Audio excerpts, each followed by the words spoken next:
सुरासुरावन्दितपादपङ्कजा करे विराजत् कमनीयपुस्तिका विधेश्च पुत्री कमलासनप्रिया सरस्वती नृत्यतु वाचि मे सदा। મિત્રો, વિડીયો દ્વારા ઓનલાઈન શિક્ષણમાં હું ડૉક્ટર નીલમ એસ રાવલ આપ સૌનું હાર્દિક સ્વાગત કરું છું. FIBA સેમેસ્ટર 1માં અભ્યાસ કરતા અને ઇલેક્ટિવ એટલે કે ગૌણ વિષય તરીકે જેમણે સંસ્કૃત વિષય પસંદ કર્યો છે તેમના માટે આજે હું ઇલેક્ટિવ સંસ્કૃત પેપર નંબર 1માં આપણે મહાકવિ કાલિદાસ વિરચિત રઘુવંશમનો બીજો સર્ગ ભણવામાં આવે છે. તો આ રઘુવંશના આધારે આપણે આજે મહાકવિ કાલિદાસની કાવ્યશૈલીની વિશેષતાઓ જોવાની છે. તો મિત્રો, મહાકવિ કાલિદાસ માટે એવું કહેવાય છે કે પુરા કવિનામ ગણના પ્રસંગે કનિષ્ઠિકાધિષ્ઠિત કાલિદાસ અદ્યાપી તત્તુલ્ય કવેર ભાવાત અનામિકા સાર્થવતી બભૂવ. આવું જેમના માટે કહેવાયું છે તે કવિ કાલિદાસ પ્રથમ પંક્તિના કવિ છે. આ બાબત નિર્વિવાદ છે. તેમની અદ્વિતીય કાવ્યકલા તેમના ગ્રંથોમાં વહી રહી છે. કવિ જયદેવ તો તેમને કવિ કુલગુરુ કહીને બિરદાવે છે અને કવિતા કામિનીનો વિલાસ કહે છે. આવા મહાકવિ કાલિદાસની 7 કૃતિઓ સંસ્કૃત સાહિત્યમાં પ્રસિદ્ધ છે, જેમાં 2 ખંડકાવ્યો, 2 મહાકાવ્યો અને 3 નાટકોનો સમાવેશ થાય છે. તો આ કાવ્યોમાં મહાકવિ કાલિદાસની કાવ્યશૈલીની કેટલીક વિશેષતાઓ છે, જે આ પ્રમાણે કહી શકાય: કથાવસ્તુ સંકલન, પાત્રલેખન, ભાષાશૈલી, રસભાવ નિરૂપણ, સંવાદ કલા, વર્ણન કલા, અલંકાર ઐશ્વર્ય, મહાકાવ્યના લક્ષણો વગેરે કાવ્ય વિધાયક અંગોની દ્રષ્ટિએ મહાકવિ કાલિદાસ સિદ્ધહસ્ત કવિ સિદ્ધ થાય છે. તેમની કાવ્યશૈલીના સંદર્ભમાં તેમની કૃતિ રઘુવંશના આધારે તેમના ગુણદોષ અને સિદ્ધિ મર્યાદાની આલોચના આ પ્રમાણે કરી શકાય. તો મહાકવિ કાલિદાસની કાવ્યશૈલી અથવા તો મહાકવિ તરીકે મહાકવિ કાલિદાસ, આ વિષયની આલોચના કરતાં સૌથી પહેલાં તો કથાવસ્તુ સંકલન જોઈએ. તો ઇતિહાસોદ્ભવમૃતમ મહાકાવ્યના આ નિયમ પ્રમાણે કવિ કાલિદાસે પોતાના મહાકાવ્ય રઘુવંશનું કથાવસ્તુ આદિકવિ વાલ્મીકી વિરચિત રામાયણમાંથી પસંદ કર્યું છે. મૂળ કથામાં થોડા ફેરફાર કરીને, થોડા નવા પ્રસંગો ઉમેરીને મહાકવિ કાલિદાસે રઘુવંશની કથાને 19 સર્ગમાં વિભક્ત કરી છે. જેમાં પ્રથમ સર્ગમાં દિલીપ રાજા પત્ની સુદક્ષિણા રાણી સાથે વશિષ્ઠ ઋષિના આશ્રમમાં આવે છે. આ દિલીપ રાજા નિસંતાન છે. નિસંતાન દિલીપ રાજા વશિષ્ઠ ઋષિના આશ્રમમાં આવીને તેમને પુત્ર પ્રાપ્તિનો ઉપાય પૂછે છે. વશિષ્ઠ ઋષિ દિલીપ રાજાને પોતાના આશ્રમમાં રહેલી કામધેનુની પુત્રી નંદિની ગાયની સેવા કરવાનો આદેશ આપે છે.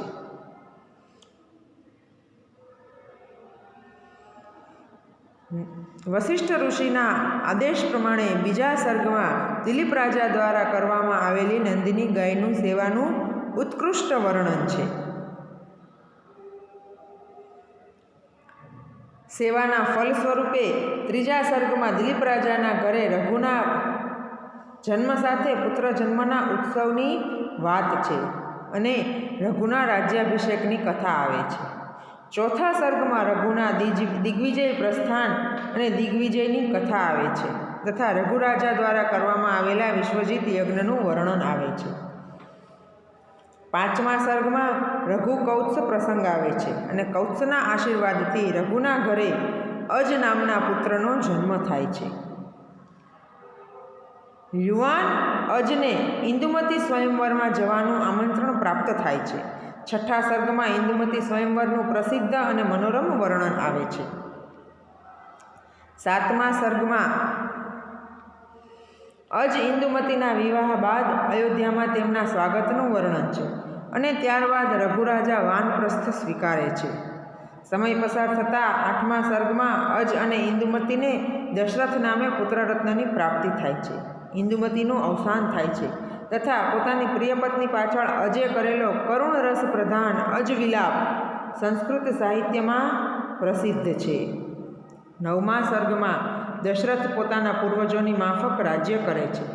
મૃગિયા માટે નીકળેલા દશરથના જીવનમાં શ્રવણવધની ઘટના બને છે અને શ્રવણના માતા પિતા પાસેથી પુત્ર વિયોગમાં મૃત્યુ પામવાનો શ્રાપ મળે છે, જે નિસંતાન દશરથ રાજા માટે આશીર્વાદરૂપ સાબિત થાય છે. 10મા સર્ગથી રામકથાનો આરંભ થાય છે. અપુત્ર દશરથ રાજા પુત્રેષ્ટિ યજ્ઞ કરાવે છે, જેના ફળ સ્વરૂપે કૌશલ્યા વિષ્ણુના અવતાર સમાન રામને, કૈકેયી ભરતને તથા સુમિત્રા લક્ષ્મણ અને શત્રુઘ્નને જન્મ આપે છે. 11મા સર્ગમાં વિશ્વામિત્ર યજ્ઞના રક્ષણ માટે રામ લક્ષ્મણની માગણી કરે છે. તાડકાનો વધ તથા સીતા સ્વયંવરનું વર્ણન પણ આ જ સર્ગમાં જોવા મળે છે. રામ વગેરે ભાઈઓના જનક તથા તેમના ભાઈઓની પુત્રીઓ સાથે વિવાહ થાય છે. પરશુરામના ગર્વનું ખંડન કરીને સૌ અયોધ્યા પરત આવે છે. 12મા સર્ગમાં રામના રાજ્યાભિષેકનો નિર્ણય અને કૈકેયીના વરદાનની માગણીની વાત છે. રામનું લક્ષ્મણ અને સીતા સાથે વનગમન, સીતાનું હરણ, રાવણનો વધ, સીતાની પુનઃપ્રાપ્તિ વગેરે ઘટનાઓ પણ 12મા સર્ગમાં જ બને છે. 13મો સર્ગ અત્યંત સુંદર છે. વનવાસનો સમય પૂર્ણ થતાં રામ, લક્ષ્મણ, સીતા અને અન્ય સહાયક સમુદાય સાથે પુષ્પક વિમાનમાં બેસીને અયોધ્યા પાછા ફરે છે. લંકાથી અયોધ્યાના માર્ગમાં આવતું અત્યંત રમણીય પ્રકૃતિ વર્ણન આ સર્ગને મનોરમ બનાવે છે. અયોધ્યામાં સૌનું ભવ્ય સ્વાગત થાય છે. 14મા સર્ગમાં રામનો રાજ્યાભિષેક થાય છે. સીતાની ગર્ભાવસ્થા, લોકાપવાદ અને સીતા ત્યાગની ઘટના બને છે. સગર્ભા સીતાને વાલ્મીકીના આશ્રમમાં આશ્રય મળે છે અને લવકુશનો જન્મ થાય છે. 15મા સર્ગમાં શત્રુઘ્ન દ્વારા લવણાસુરનો વધ થાય છે. રામ અશ્વમેધ યજ્ઞનું આયોજન કરે છે. વાલ્મીકી લવકુશનો પરિચય કરાવે છે અને સીતાની શુદ્ધતાનું પ્રમાણ આપે છે. સીતાનો પૃથ્વી પ્રવેશ અને છેલ્લે રામ લક્ષ્મણના સ્વધામ ગમન સુધીની હકીકત 15મા સર્ગમાં આવે છે. 16મા સર્ગમાં કુશના કુશાવતીમાં અને પછી અયોધ્યામાં રાજ્યની વાત છે અને 17મા સર્ગથી 19મા સર્ગ સુધીમાં કુશ પછી થયેલા ઇક્ષ્વાકુ વંશના રાજાઓના વર્ણન છે. અંતિમ રાજા અગ્નિવર્ણ, કામી અને ભોગવિલાસી છે. તેને ક્ષયરોગ થતાં તે અપુત્ર મૃત્યુ પામે છે. તેના મૃત્યુ સમયે તેની રાણી સગર્ભા હોય છે. રાજમાતા તરીકે બાળકવતી રાજ્ય કરે છે અને રઘુવંશનો એકાએક અંત આવે છે.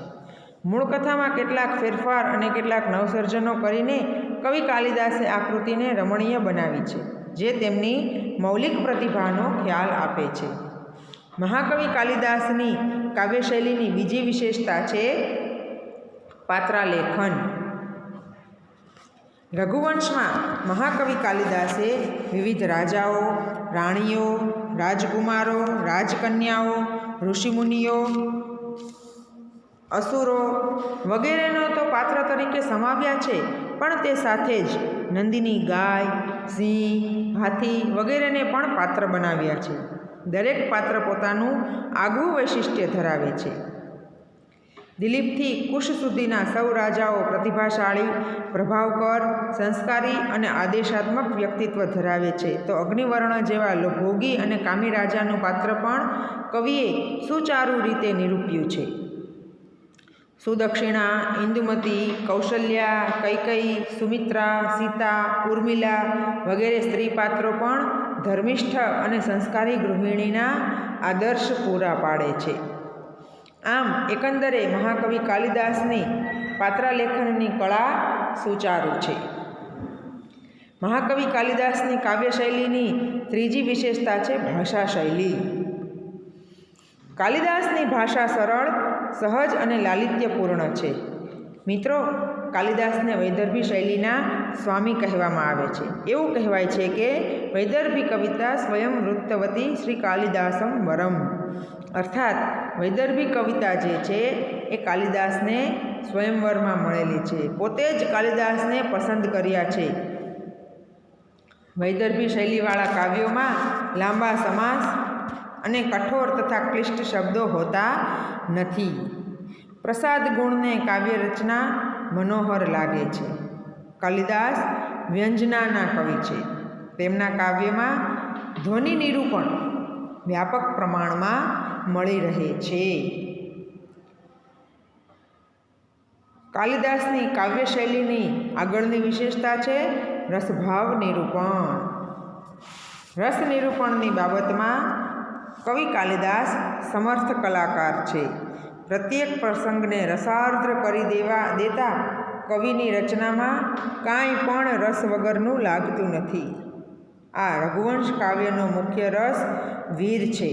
મુખ્ય રસને અનુરૂપ અન્ય રસો પણ કવિએ નિરૂપ્યા છે. જેમ કે રઘુના દિગ્વિજય વર્ણનમાં, અન્ય રાજાઓ સાથે અજના યુદ્ધના વર્ણનમાં, રામ રાવણના યુદ્ધના વર્ણનમાં વીર રસ વર્ણવાયો છે. તો અજ વિલાપમાં અને સીતાહરણ બાદ રામ વિલાપમાં કરુણ રસ કવિએ સુંદર રીતે વર્ણવ્યો છે. દિલીપ રાજા દ્વારા કરવામાં આવેલી ગૌસેવાના વર્ણનમાં અને વસિષ્ઠના સંદેશમાં શાંત રસ છે. ઇન્દુમતી સ્વયંવર, સીતા સ્વયંવર તથા છેલ્લા સર્ગમાં અગ્નિવર્ણના વર્ણનમાં શૃંગાર રસ છે. આમ વિવિધ પ્રસંગોમાં નિરૂપિત પ્રધાન રસ ઉપરાંત અત્ર તત્ર ગૌણ સ્થાને અન્ય રસોનું પણ મહાકવિ કાલિદાસે નિરૂપણ કર્યું છે. રસની સાથે જ યોગ્ય અને માનવોચિત લજ્જા, ઉત્સાહ, ક્રોધ, પ્રેમ, વાત્સલ્ય જેવા ભાવો પણ કાલિદાસની કાવ્ય રચનામાં સ્થાન પામ્યા છે. મિત્રો, ત્યારબાદની વિશેષતા આવે છે સંવાદ કલા. તો આમ તો સંવાદ જે છે એને નાટકનું હાર્દ કહી શકાય, કારણ કે સંવાદ નાટકમાં આવે છે. પરંતુ કાવ્યોમાં પણ તે કુશળ કવિઓના હાથે સ્થાન પામે છે, જેના કારણે કાવ્યમાં નાટ્યાત્મકતા આવે છે. કાલિદાસ તો નાટ્યકાર પણ છે અને કવિ પણ છે. તેથી તેમના નાટકોમાં ઉચ્ચ કવિત્વ શક્તિ અને કાવ્યોમાં સુંદર નાટ્ય તત્વ જોવા મળે છે. રઘુવંશમાં પણ આ સંવાદાત્મક શૈલી જોઈ શકાય છે. જેમ કે બીજા સર્ગમાં આવતો સિંહ અને દિલીપનો સંવાદ, ત્રીજા સર્ગમાં આવતો રઘુ અને ઇન્દ્રનો સંવાદ, પાંચમા સર્ગમાં આવતો રઘુ અને કૌત્સનો સંવાદ. આ બધા જ સંવાદો અત્યંત રોચક છે, જે કાવ્યને નાટ્યાત્મક શૈલી બક્ષે છે. મિત્રો, વર્ણન વગર તો કાવ્યની કલ્પના જ ન કરી શકાય. મનોરમ્ય વર્ણનો કાલિદાસની કાવ્ય શૈલીની આગવી વિશેષતા છે. પ્રથમ સર્ગમાં ગુરુ વશિષ્ઠ દિલીપ રાજાને ગૌસેવાનો આદેશ આપે છે. બીજા સર્ગમાં ગુરુના આદેશ મુજબ ગૌસેવા માટે કટિબદ્ધ થયેલા દિલીપ રાજા વનમાં જવા નીકળે છે, જેનું સુંદર વર્ણન કર્યું છે. દિલીપ રાજાએ નંદીની ગાયનું જે રક્ષણ કર્યું, રાજાની કઠોર સાધનાનું સુંદર ચિત્ર કોઈ પણ આડંબર વગર મૌલિકતાથી મહાકવિ કાલિદાસે કર્યું છે. આવું જ સરસ ચિત્ર દિલીપ રાજાનું નહીં, પરંતુ વ્રતનિષ્ઠ અને રાજચિહ્નોનો ત્યાગ કરેલા ગોરક્ષક દિલીપનું કર્યું છે. દિલીપના આગમનથી વનના વાતાવરણમાં જે પલટો આવે છે, તેનું કવિએ અવિસ્મરણીય વર્ણન એક જ શ્લોકમાં કર્યું છે. રઘુના જન્મ સમયના પુત્રોત્સવનું વર્ણન પુત્ર જન્મનો આનંદ પ્રગટ કરે છે. રઘુની દિગ્વિજય યાત્રા દરમિયાન કરેલ વિવિધ દેશોનું અને યુદ્ધનું વર્ણન રોચક છે.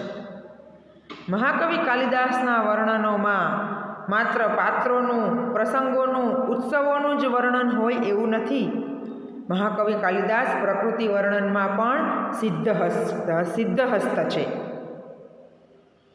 પ્રકૃતિને પણ એક પોતાના કાવ્યના અભિન્ન અંગ તરીકે, પાત્ર તરીકે સ્વીકારે છે અને એમનું પ્રકૃતિ વર્ણન તેમના કાવ્ય સર્જનનું નિવારી ન શકાય તેવું પાસું છે. તેમનું આ પ્રકૃતિ વર્ણન અસરકારક, સૂક્ષ્મ અને માર્મિક હોય છે. તો મિત્રો, આવા વર્ણનોથી મહાકવિ કાલિદાસ પોતાના કાવ્યને વર્ણનસભર બનાવે છે. ત્યારબાદ મહાકવિ કાલિદાસની કાવ્યશૈલીની આગળની વિશેષતા છે અલંકાર ઐશ્વર્ય. અલંકાર વગર કોઈ પણ કૃતિની કલ્પના કરી શકાય નહીં. અલંકારો જે છે એ કાવ્યનું સૌંદર્ય છે. કાવ્યની શોભામાં અભિવૃદ્ધિ કરનારા અંગોને, તત્વોને અલંકાર કહે છે. કાલિદાસની અન્ય કૃતિઓની જેમ રઘુવંશમાં પણ અલંકારો સર્વત્ર દ્રષ્ટિગોચર થાય છે. મહાકવિ કાલિદાસની ઉપમા અલંકારમાં પ્રસિદ્ધિ છે. એટલે જ કાલિદાસ માટે કહેવાય છે કે ઉપમા કાલિદાસસ્ય. તો કાલિદાસની ઉત્પ્રેક્ષા તો નવવધુ સમાન છે એમ પણ વિવેચકો કહે છે. ઉત્પ્રેક્ષા હરતી સ્વાંતમ અચિરોઢા વધુરીવ. તો અર્થાંતરન્યાસ કવિનો મનપસંદ અલંકાર છે. આ ઉપરાંત રઘુવંશ મહાકાવ્યમાં દૃષ્ટાંત, રૂપક, નિદર્શના વગેરે અલંકારોનો પણ પ્રયોગ થયેલો જોવા મળે છે. આ બધા જ અલંકારો કોઈકને કોઈક વિચાર સ્પષ્ટ કરે છે, અથવા તો કોઈ બાબતનું આબેહૂબ ચિત્ર સ્પષ્ટ કરે છે, અથવા તો રસની પુષ્ટિ કરે છે. આ અલંકારો સ્વાભાવિક રીતે કાવ્યમાં પ્રવેશતા હોવાથી કૃત્રિમ લાગતા નથી. ત્યારબાદ આવે છે છંદ વૈવિધ્ય. છંદ વૈવિધ્ય, કાવ્ય જે છે એ છંદબદ્ધ હોય. છંદબદ્ધ હોય તેને જ કાવ્ય કહી શકાય.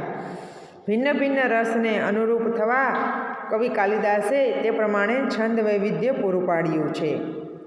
ડૉક્ટર કીથ કહે છે, કાલિદાસની છંદ યોજના તો બેજોડ છે. તેઓ કહે છે કે કવિના વૃત્ત અર્થાત છંદ, કવિના વૃત્ત સમુદ્રના તરંગોની માફક વહે જ જાય છે. અનવરત ગતિએ વહેતા મોજાની જેમ છંદનો લય શરૂઆતથી અંત સુધી ભવ્ય રીતે જળવાઈ રહે છે. રઘુવંશમાં કવિએ અનુષ્ટુપ, ઉપજાતિ, વંશસ્થ, હરિણી, માલિની, ઇન્દ્રવજ્રા વગેરે વિવિધ છંદોમાં કાવ્ય રચના કરીને પોતાનું છંદ પ્રભુત્વ દર્શાવ્યું છે.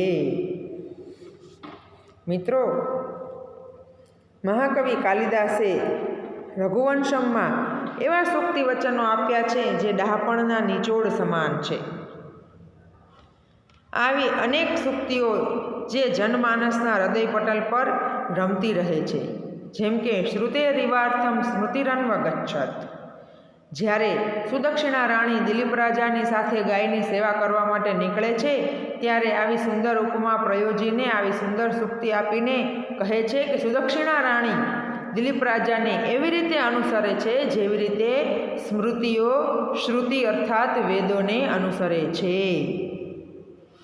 શસ્ત્રેણ રક્ષ્યમ યદ શક્ય રક્ષ્યમ ન તદ્યશ શસ્ત્રભૃતામ ક્ષિણોતિ. શસ્ત્રેણ રક્ષ્યમ, શસ્ત્ર દ્વારા રક્ષવું, યદ અશક્ય રક્ષ્યમ, શસ્ત્રો દ્વારા જો કોઈનું રક્ષણ કરવું અશક્ય બની જાય, ન તદ યશઃ, તો એ શસ્ત્રભૃતામ ક્ષિણોતિ, શસ્ત્રધારીઓના યશમાં જરાય ક્ષિણોતિ, શસ્ત્રધારીઓના યશને ઓછો થવા દેતો નથી. સંબંધ ભાષણ પૂર્વમાહ. થોડીક વાર એકબીજા સાથે ભાષણ, વાર્તાલાપ, સંવાદ થાય ત્યારે એ બંને વચ્ચે સંબંધ બંધાય છે. પૂર્વમ આહ એવું કહેવાયું છે. આ અને આવી ઘણી ચિંતન કણિકાઓ આપણને વ્યવહારુ જ્ઞાન આપે છે. તો વિદ્વત્તાની દ્રષ્ટિએ પણ મહાકવિ કાલિદાસ બહુશ્રુત વિદ્વાન છે તેમ તેમની કૃતિઓના અધ્યયન પરથી કહી શકાય છે. તેઓ વેદ, સ્મૃતિ, ધર્મશાસ્ત્ર, ઉપનિષદ, પુરાણ, રામાયણ, મહાભારત, વ્યાકરણ, છંદ, અલંકાર જેવા શાસ્ત્ર અને આ ઉપરાંત ચિત્ર, સંગીત, નૃત્ય વગેરે કલાઓના પણ ઊંડા અભ્યાસુ હશે. દર્શનશાસ્ત્રનો પણ તેમણે ગહન અભ્યાસ કર્યો હશે. આ માહિતી તેમના ગ્રંથોના અનુશીલન પરથી મેળવી શકાય છે. મિત્રો, કોઈપણ કૃતિનું રચના કર્યા બાદ તેનું શીર્ષક કેવી રીતે આપવું તેમાં પણ તે કૃતિના કર્તાની શૈલીનો પરિચય મળે છે. તો આવી જ એક વિશેષતા છે શીર્ષક. મહાકવિ કાલિદાસે રઘુવંશમ એવું શીર્ષક ઇક્ષ્વાકુ વંશના પ્રતાપી રાજા રઘુના નામ પરથી મહાકાવ્યને રઘુવંશમ એવું શીર્ષક આપ્યું છે, જેમાં રઘુના વંશજોની કથા કરવામાં આવેલી છે. રઘુના વંશજોનું વર્ણન કરવામાં આવેલું છે તે રઘુવંશમ. આમ દિલીપ રાજાના પુત્ર પરાક્રમી રાજા રઘુના નામ પરથી કાવ્યને રઘુવંશમ એવું શીર્ષક મળ્યું છે. મિત્રો, કોઈ પણ કવિ કે સાહિત્યકાર હોય તેમની જેટલી સિદ્ધિઓ હોય સામે કોઈક મર્યાદાઓ પણ હોય છે. મહાકવિ કાલિદાસની પણ કેટલીક સિદ્ધિઓ અને થોડીક મર્યાદાઓ પણ છે. રઘુવંશની રચનાના આધારે મહાકવિ કાલિદાસને રઘુકારઃ એવું બિરુદ પ્રાપ્ત થયું છે. તો આ મહાકવિ કાલિદાસની શ્રેષ્ઠ સિદ્ધિ છે. રઘુવંશ માટે અને કાલિદાસ માટે એવું કહેવાય છે ક ઇહ રઘુકારે ન રમતે. ક ઇહ રઘુકારે ન રમતે. આમ રઘુવંશની રચનાના આધારે તેમને અમાપ સિદ્ધિ પ્રાપ્ત થઈ છે. તેમ છતાં તેમની શૈલીમાં કેટલાક દોષો પણ જોવા મળે છે. જેમ કે ક્યાંક વ્યાકરણ શુદ્ધિનો દોષ જણાય છે તો ક્યાંક કાલ રીતક્રમનો દોષ જોઈ શકાય છે. આવા નાના દોષો તેમની ભવ્ય કાવ્યકલા સમક્ષ નજરે પડતા નથી. મિત્રો, આમ કાલિદાસનું મહાકવિ તરીકે મૂલ્યાંકન કરતા અને તેમની કાવ્ય શૈલીની વિશેષતાઓ જોતા અવશ્ય કહી શકાય કે તેઓ આદર્શ મહાકવિ છે. વૈદર્ભી શૈલીના સ્વામી છે અને કવિઓના કુલગુરુ છે. તેમની કાવ્યકલા શૈલીને રાજર્ષિ ભર્તૃહરિ કહે છે તેમ વૃદ્ધાવસ્થા કે મૃત્યુનો ભય નથી. રાજર્ષિ ભર્તૃહરિ પોતાના નીતિશતકમાં આવા કવિઓ માટે જ એક શ્લોક પ્રયોજે છે. જયંતી તે સુકૃતિનો રસસિદ્ધા કવિશ્વરા નાસ્તિ યેષામ યશક્કાયે જરામરણજમ ભયમ. અસ્તુ. ધન્યવાદ.